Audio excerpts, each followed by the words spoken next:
নিয়ে ভেদাভেদ, কলমে দেবারতী গোস্বামী, কণ্ঠে দিয়া ভাই। মাধ্যমিকের পর আর্টস নিয়েছিলাম যেদিন, সেই দিনটা থেকেই বুঝেছিলাম বিষয়েও এমন উচ্চ নিচ ভাগ থাকে, ঠিক কৃষ্ণাঙ্গ আর শ্বেতাঙ্গের মতো। আসলে ছোট থেকেই অঙ্কে খুব একটা ভালো ছিলাম না, ভয় পেতাম সাবজেক্টটাকে। চেষ্টা করেছিলাম সাবজেক্টটাকে ভালোবাসতে, কিন্তু ওই যে ভয় কাটিয়ে উঠতে পারিনি। মায়ের চেনা এক ভদ্রলোক বলেছিলেন, অঙ্কে ভালো মানে আসলেই ভালো। তার মেয়ে আমার সাথেই পড়তো। আমি অঙ্কে আর ফিজিক্যাল সায়েন্সে 40 পেলে সে পেত 80, আর আমি বাংলা ইতিহাসে 70 পেলে সে পেত 30। তবুও সে ভালো স্টুডেন্ট, কারণ বাংলা ইতিহাস কি কোনো সাবজেক্টের মধ্যে পড়ে? ওগুলো তো কোনো সাবজেক্টের মধ্যেই ধরা হয় না। মাধ্যমিকে অঙ্ক পরীক্ষার দিন 33 কোটি দেবদেবীকে প্রণাম করে বেরিয়ে এলাম। রেজাল্টও বেরোলো। অঙ্ক আর ফিজিক্যাল সায়েন্স বাদে প্রায় সব সাবজেক্টেই লেটার মার্কস, এমনকি লাইফ সায়েন্সেও। খুব স্বাভাবিকভাবেই আর্টস নিলাম।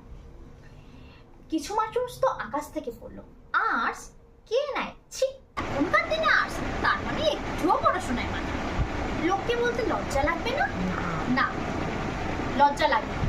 সেই দিনও লজ্জা লাগেনি, এবং আজ আমি পলিটিক্যাল সায়েন্সে অনার্স, এ কথা বলতে লজ্জা লাগে।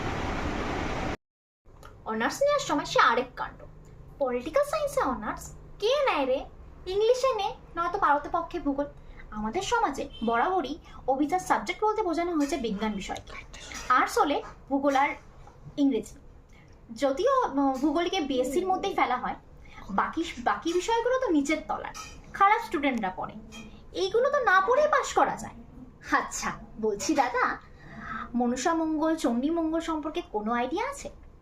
আচ্ছা ছাড়ুন, ভারতের সংবিধান সম্পর্কেও কি কোনো আইডিয়া আছে? পাশ্চাত্য ইতিহাস সম্পর্কে কোনো আইডিয়া আছে কি? নেই। মানতে শিখুন, নেই। আমরা বিজ্ঞানকে শ্রদ্ধা করি, কারণ বিষয় আমার তোমার হয় না।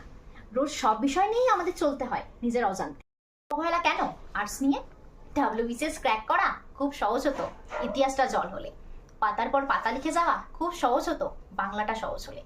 এটা কেমন যুক্তি আপনার, যে বাংলা না পেরে ইংরেজি বলতে পারলেই কেউ কেটা, আর ইংরেজি কম পেরে বাংলায় বললেই গাইয়া? আপনি কোনো একটা জিনিস পারেন না মানে আপনি অকৃতকার্য। মানতে শিখুন আপনি পারেন না। আমরাও পিথাগোরাসের সূত্র পারি না। আপনাকেও সরকারি চাকরির জন্য অঙ্ক করতে হয়, আমাকেও কারেন্ট অ্যাফেয়ার্স পড়তে হয়। কোনো তফাৎ নেই ভাইয়া। ফোনে আগাম বার্তা দিয়েছিল বিজ্ঞান, প্রকৃতি নির্ণয় করলো ভূগোল, মানুষের কাছে এলো ভাষাকে সঙ্গী করে। ইতিহাস থেকে শিক্ষা পেয়ে পলিটিক্যাল ইউজ না করে নিঃস্বার্থভাবে একে অপরের পাশে দাঁড়ানোই আমাদের ফিলোসফি। সাইকোলজিক্যাল ট্রমা কাটিয়ে ইকোনমিক স্ট্রং বানাতে হবে। বিষয়ে নেপোটিজম বন্ধ করুন। পছন্দ আলাদা হোক, কিন্তু সম্মানটা সবাই পান।